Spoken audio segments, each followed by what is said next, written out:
Saudara-saudariku yang terkasih, hari ini Jumat 7 Juni 2024. Saya Romo Siga dari Paroki Santo Yusuf, Surabaya. Dalam nama Bapa dan Putra dan Roh Kudus, amin. Kita merayakan hari raya hati Yesus yang Maha Kudus. Sering seakan-akan lomba kemajuan dan kemewahan dunia menjadi semacam dewa berhala. Tetapi lupakah kita bahwa kedamaian dan kebahagiaan sejati hanya terdapat dalam persahabatan dan pertemuan dengan pribadi lain? Dengan hatinya yang Maha Kudus, Yesus membawa damai dan kebahagiaan kepada setiap orang yang menjumpainya. Dengan penuh cinta kasih kita ini memandang Dia yang hatinya tertembus tombak di salib.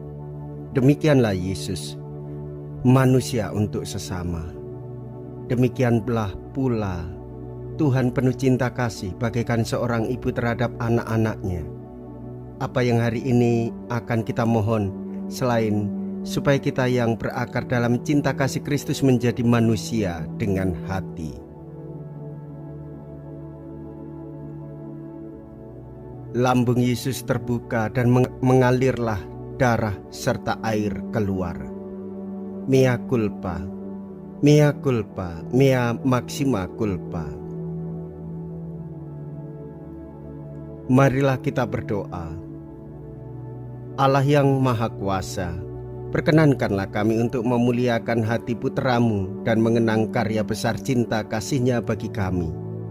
Jadikanlah kami layak untuk menimba anugerah yang mengalir secara berlimpah dari sumber ilahi itu. Dengan pengantaraan Yesus Kristus Putra-Mu yang hidup dan berkuasa bersama dengan Dikau dalam persekutuan Roh Kudus, Allah sepanjang segala masa. Amin. Tuhan bersamamu dan bersama rohmu. Inilah Injil suci menurut Yohanes. Dimuliakanlah Tuhan. Yohanes bab 19 ayat 31 sampai dengan ayat 37. Hari Yesus wafat adalah hari persiapan Paskah, supaya pada hari Sabat mayat-mayat itu tidak tinggal tergantung pada kayu salib, sebab Sabat itu adalah hari yang besar. Maka datanglah orang-orang Yahudi kepada Pilatus dan meminta kepadanya supaya kaki orang-orang yang disalibkan itu dipatahkan dan mayat-mayatnya diturunkan. Maka datanglah prajurit-prajurit lalu mematahkan kaki orang yang pertama dan kaki orang yang lain yang disalibkan bersama-sama dengan Yesus. Tetapi ketika mereka sampai kepada Yesus dan melihat bahwa Ia telah mati, mereka tidak mematahkan kakinya. Tetapi salah seorang dari prajurit itu menikam lambung Yesus dengan tombak, dan segera mengalirlah darah serta air keluar. Dan orang yang melihat hal itu sendiri yang memberi kesaksian ini, dan kesaksiannya benar. Dan ia tahu bahwa ia mengatakan kebenaran, supaya kamu juga percaya. Sebab hal itu terjadi supaya genaplah yang tertulis dalam kitab suci. Tidak ada tulangnya yang akan dipatahkan, dan nas lain yang mengatakan mereka akan memandang kepada Dia yang telah mereka tikam. Demikianlah sabda Tuhan. Terpujilah Kristus. Saudara-saudariku yang terkasih, kita patut bersyukur merayakan hari raya hati kudus Yesus yang Maha Kudus. Allah sungguh mengasihi kita melalui Yesus Putranya yang menderita, wafat, lambungnya ditikam, keluarlah darah dan air. Allah menghendaki supaya kita ada di dalam kasih Tuhan Yesus. Hidup yang kita rayakan adalah hidup yang dikasihi oleh Allah. Allah yang selalu mengasihi dan memberkati kita dengan darah dan tubuhnya. Tampaklah kerajaan Allah.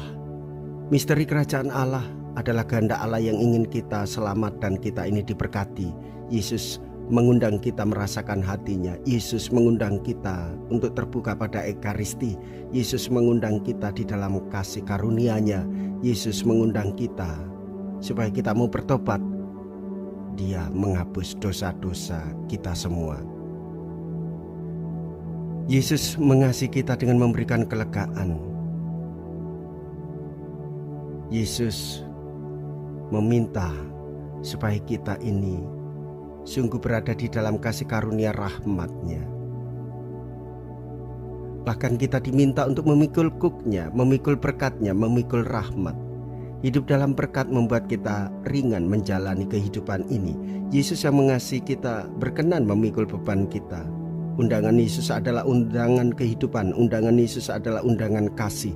Undangan Yesus adalah undangan di dalam kasih karunia dan keselamatan bagi banyak orang. Yesus mengundang kita merayakan Ekaristi. Kita merayakan hati Yesus Kristus yang Maha Kudus karena hatinya yang penuh dengan belas kasih, supaya kita terus-menerus mengasihinya. Saudara-saudari, Dia adalah pintu yang terbuka bagi kita semua. Lambungnya dibuka oleh tombak. Dari lambung Kristus yang terbuka di salib mengalirlah darah dan air. Darahnya telah menebus dosa-dosa kita. Air lambung Kristus yang tercurah dari lambungnya telah memurnikan kita dan memberikan kehidupan yang baru bagi kita semua. Jika kita berani hidup menderita dalam Yesus, maka kita akan dipermuliakan dalam Kristus. Terpujilah nama Yesus, Bunda Maria dan Santo Yosef untuk selama-lamanya. Marilah kita berdoa. Allah yang Maha Kasih, semoga sakramen cinta kasih ini mengobarkan kasih suci dalam hati kami. Bantulah supaya dalam kasih itu kami terus-menerus didekatkan kepada Kristus Putra-Mu dan mampu mengenali Dia dalam saudara-saudari kami. Dialah Tuhan kami yang hidup dan berkuasa kini dan sepanjang segala masa. Amin. Tuhan beserta kita sekarang dan selama-lamanya. Semoga Allah yang Maha Kuasa memberkati saudara sekalian, Bapa dan Putra dan Roh Kudus. Amin. Saudara-saudariku yang terkasih, pergilah, ibadah sabda sudah selesai. Syukur kepada Allah.